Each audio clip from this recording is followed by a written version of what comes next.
Hello दोस्तों, कैसे हैं आप सब। स्वागत है आप सभी का कॉमिक वर्ल्ड चैनल पर। तो चलिए दोस्तों शुरू करते हैं फोर्ट कॉमिक्स में षड्यंत्र।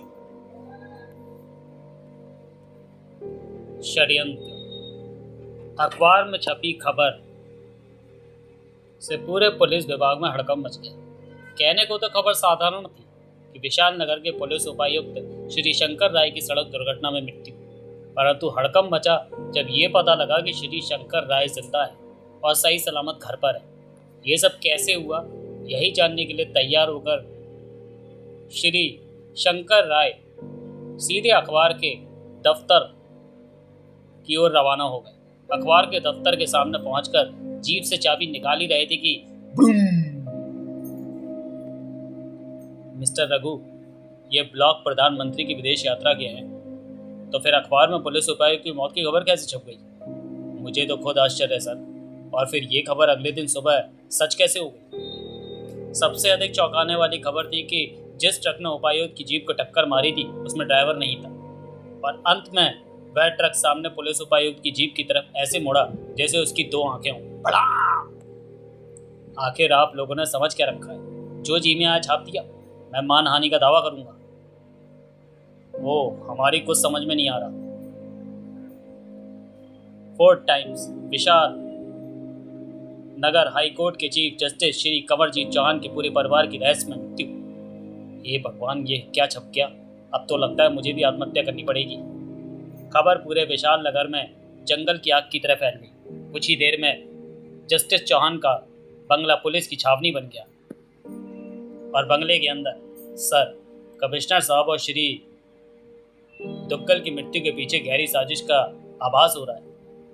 नहीं सर, आपका किसी पर कोई शक है? नहीं। तभी वहाँ एक पुलिस ऑफिसर दो व्यक्तियों को लेकर आया। सर, ये साहब अपने आप को। जी हाँ, ये मेरे छोटे भाई इंद्रजीत चौहान है और ये इनका पुत्र है। माफ़ कीजिए मिस्टर इंद्रजीत, हमें ये सब सुरक्षा की दृष्टि से करना पड़ रहा है। कोई बात नहीं कमिश्नर साहब। अच्छा सर, हम चलते हैं। कोई भी खतरा महसूस होते ही हमें इत्तला दें, हम बाहर ही हैं। Thank you commissioner. और फिर उसी रात करीब 10 बजे, हेलो जस्टिस चौहान यार।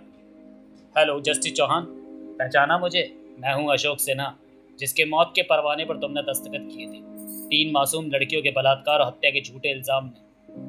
तो, तो, तो, तो, तुमको तो 3 महीने पहले फांसी हो चुकी है। फांसी? हाँ, मुझे फांसी हो चुकी है, मैं मर चुका हूँ। कमिश्नर और वकील तो गए, अब तुम्हारा और तुम्हारे परिवार का नंबर है। परंतु मेरे परिवार ने तुम्हारा क्या बिगाड़ा है? नहीं, तुम चाहते तो मुझे उम्र कैद भी दे सकते थे, परंतु तुमने फांसी चुनी, वो भी झूठे इल्जाम में। इस गंदे इल्जाम में फांसी के बाद मेरे परिवार ने आत्महत्या कर ली। हाँ जस्टिस चौहान, मेरी भी तुम्हारी तरह मेरा भी तुम्हारी तरह भरा पूरा परिवार था। मेरी भटकती आत्मा ने अपने सदस्यों की लाशें देखी, तुम भी देखोगे। हा हा हा हा। थोड़ी देर में सभी एक कमरे में इकट्ठे हो गए। फोन पर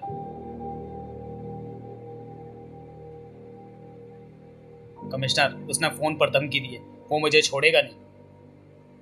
फोन पर तो फोन पर परंतु फोन तो सुबह से खराब है। क्या? तभी कमिश्नर आनंद फोन की तरफ लग गए। खट खट खट। फोन तो अभी भी खराब है sir. Oh no.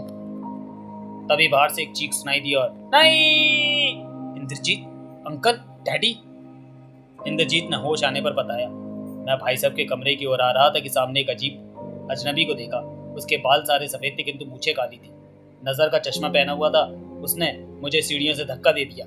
Commissioner, Indrajit ने जो हुलिया बताया वो प्रोफेसर सेना का ही है, उसकी आत्मा। सर, क्या आप भी इन बातों में विश्वास रखते हैं? इससे पहले कि जस्टिस चौहान को जवाब देते, बचाओ! जस्टिस चौहान चीखते हुए, नहीं! रात को हमें अधिक सतर्क रहना पड़ेगा, लगता है पूरी रात जागना पड़ेगा। कमिश्नर साहब, आप भी हमारी वजह से कितने परेशान हैं। कहें तो चाय बनवाऊं? खास जरूरत तो नहीं है, परंतु मिल जाती तो जागने में सहायक होती। बेटी, जरा चाय ले आओ सबके लिए। जी डैडी। ठहरो बेटी, तुम अकेली नहीं जाओगी, अभय को साथ ले जाओ। सर, आप इतने डैडी में सीमा की तरह डरपोक नहीं हो। जैसे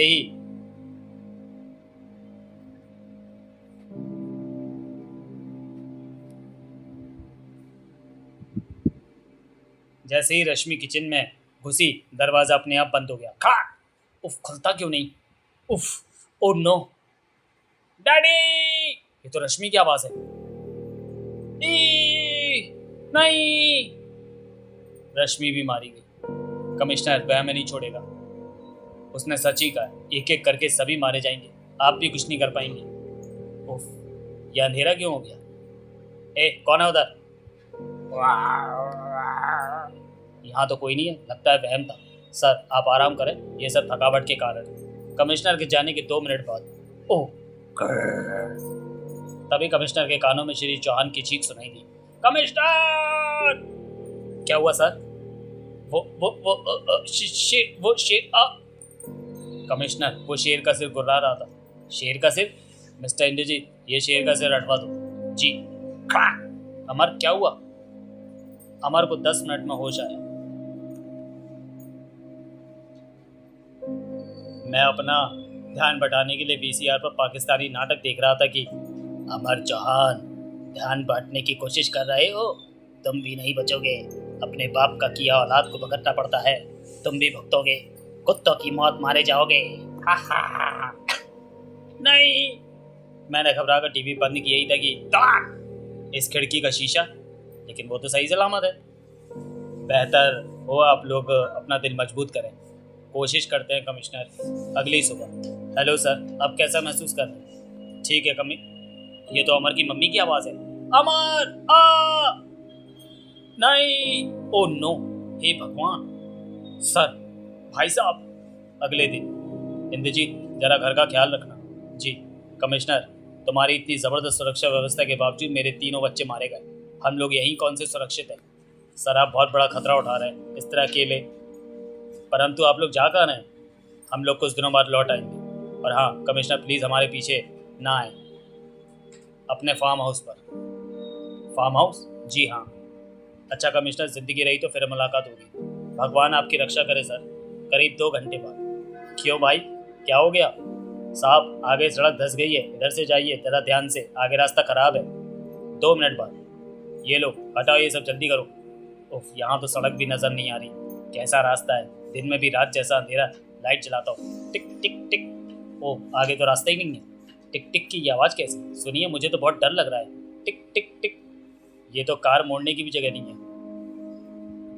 तुम बैठो, मैं देखता हूँ। टिक टिक टिक। तभी नहीं, और हवा में एक भयंकर अट्टहास गूंज उठा। हा हा हा हा हा हा। कौन है? हा हा हा हा हा। तुमने मेरे पूरे परिवार को खत्म कर दिया कमीने। प्रोफेसर सिन्हा के माथे से खून बहता है। खून? तो तुम आत्मा नहीं, जीते जागते इंसान हो। हाँ, मैं कोई आत्मा नहीं, जीता जागता इंसान हूँ, प्रोफेसर सिन्हा का छोटा भाई। परंतु तुम्हारी शक्ल, ये तो सिर्फ इस मास्क का कमाल है। तभी तुम्हारा खेल खत्म हुआ मिस्टर आलोक। अगर हिले भी तो खोपड़ी उड़ा दूंगा। Hands up. और फिर बताओ, ये सब तुमने क्यों किया? इतने उतावले क्यों? तुम सबकी अंतिम ख्वाहिश में ज़रूर पूरी करूंगा। सुनो, मेरे भाई प्रोफेसर सिन्हा पर 3 लड़कियों के साथ बलात्कार, उनकी हत्या का इल्ज़ाम था। और फिर आलोक सुनाता चला गया। नहीं आलोक, इतना घिनौना इल्ज़ाम मैं बर्दाश्त नहीं कर सकता। मुझे फांसी हो जाने दो। और फिर उन्हें फांसी हो गई। मैं तुम्हारा बदला लूंगा भैया। मैं कमिश्नर, सरकारी वकील और न्यायाधीश को जिंदा नहीं छोड़ूंगा। घर आने पर आलोक ने पाया घर के आंगन में 3 अर्थियां सजी थी। उसके भाई के परिवार ने आत्महत्या कर ली थी। नहीं! फिर हुआ बदले का सिलसिला शुरू। मिस्टर रघु, जरा होशियारी से, तुम चिंता मत करो। सड़क पर एक ट्रक बिना ड्राइवर के जा रहा है। यही है वो कमिश्नर जिसने झूठे इल्जाम में भैया को फंसाया था। ट्रक रिमोट कंट्रोल से के नियंत्रण में था। तभी था कमिश्नर तो गया खुदागंज। और फिर वाह, बिल्कुल दुग्गल साहब की राइटिंग। तो अब मिस्टर दुग्गल को भी आत्महत्या करा दी जाए। और फिर दुग्गल के ऑफिस में अगर हिले तो समझो खेल का। लिफ्ट उधर ले चलो। फिर आलोक ने दुग्गल की जेब में चिट्ठी रख दी। किसी को शक ना हो तो चीखना चाहिए, ताकि लगे कि ये कमीना ही चीखा है। और फिर अब बारी है उस कमीने चौहान की। डरो नहीं, यदि तुम पकड़े गए तो मैं इल्ज़ाम अपने सिर ले लूँगा। और फिर चौहान के खत्म हो जाने पर इस सारी दौलत के दावेदार सिर्फ तुम ही हो। मुझे तो डर लग रहा है। सुबह घर में घुसते ही सबसे पहले इंद्रजीत ने टेलीफोन की तार काट डाली, जिससे फ़ोन खराब हो गया। और योजना के अनुसार रात 10 बजे तार जोड़ दी और 5 मिनट बाद फिर काट दी। मैंने बात भी वायरलेस फ़ोन से की थी, क्योंकि इस समय मैं उनके बंगले में मौजूद था, इंद्रजीत के कमरे में। दहशत फैलाने के लिए और सबका ध्यान बांटने के लिए इंद्रजीत जानबूझकर सीढ़ियों से गिरकर बेहोश हुआ था। कमरे में सिर्फ सीमा थी और उसकी हत्या करने का मेरे पास पर्याप्त समय था। सीमा की लाश लटकाकर मैंने कमरे में रखा 2-in-1 ऑन कर दिया। ठीक 2 मिनट बाद 2-in-1 से एक चीख उभरी और टेप खत्म। बचाओ! कैसेट खत्म होते ही ऑटोमेटिक टेप रिकॉर्डर अपने आप ऑफ हो गया और मौका मिलते ही इंद्रजीत ने कैसेट उड़ा दी। अब रश्मि का नंबर आया। किचन में घुसते ही इंद्रजीत ने दरवाजा बंद कर बाहर से पकड़ लिया, जिससे पूरा जोर लगाने पर भी रश्मि खोल नहीं पाई। मैंने किचन के पीछे की खिड़की बंद कर पतले तार से नली स्टोव से निकाल दी, जिससे गैस निकलनी शुरू हो गई। 2 मिनट में गैस पूरी किचन में भर गई और जरा सी खिड़की खोलकर मैंने झिर्री से जलती हुई तीली अंदर फेंक दी। भक! बचाओ! परंतु दीवार पर टंगे शेर के मुंह से घुर्राहट कैसी थी? लाइट जाने पर अंधेरे में अभय ने शेर के मुंह के अंदर एक मिनी टेप रिकॉर्डर ऑन करके रख दिया जो चालू था। कमिश्नर के जाने के बाद उसमें से आवाज आनी शुरू हो गई। जब कमिश्नर वापस वहां पहुंचे तो पीछे पीछे इंद्रजीत भी पहुंच गया और कमिश्नर साहब ने ही वो शेर का सिर वहां से हटाने के लिए कह दिया। अमर ने जब टीवी ऑन किया और वीसीआर में पाकिस्तानी नाटक की कैसेट लगाई तो मैंने पहले से ही कैसेट बदल दी थी, अतः उसे पाकिस्तानी नाटक के बजाय स्क्रीन पर मेरा यानी प्रोफेसर सिन्हा का हंसता हुआ और धमकी देता हुआ चेहरा नजर आया। और फिर जैसे ही अमर ने टीवी ऑफ किया मैंने खिड़की के शीशे पर पत्थर मारा। अमर घबराकर भागा और आप लोगों के पास पहुंचकर बेहोश हो गया। चटा! वहां हमने एक रिस्क लिया था, क्योंकि डर के मारे यदि अमर बेहोश ना होता तो आप लोगों को वहां पहुंचने में 5 मिनट लगते, परंतु आप लोगों को वहां पहुंचने में 15 मिनट लग गए। इतना समय कैसेट और शीशा बदलने के लिए काफी था। मुझे तो वहीं शक हो गया था। कैसे? वहां तुम पत्थर हटाना भूल गए थे। जब वहां पत्थर था तो शीशा भी टूटा था, लेकिन मैंने तलाशी दी थी तब तुम वहां छुपे थे। मैं वहीं बनी लकड़ी की अलमारी में था, परंतु उसका तो कुंडा बंद था। तुम बाहर कैसे आए? हाँ, जाते जाते इंद्रजीत उसका कुंडा सरका गया था, परंतु जस्टिस चौहान की कार में विस्फोट। जहां से जस्टिस चौहान की कार जंगल में घुसती थी वहां बीचों बीच मैंने एक टाइम बम रखा, जिसकी ऊपरी सतह चुंबक की थी। जब कार ऊपर से गुजरी तो बम उछलकर कार की नली में चिपक गया, तली में चिपक गया। ठक!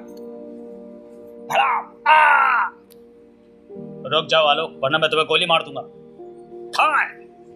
उफ, इसने तो कपड़ों के नीचे बम छुपाया हुआ था। मेरी सारी कोशिश नाकामयाब रही। तुम समाप्त। तो चलिए दोस्तों, वीडियो को यहीं समाप्त करते हैं और मिलते हैं फोर्ट कॉमिक्स की अगली कॉमिक्स प्रेतात्मा का प्रतिशोध में। तब तक के लिए धन्यवाद।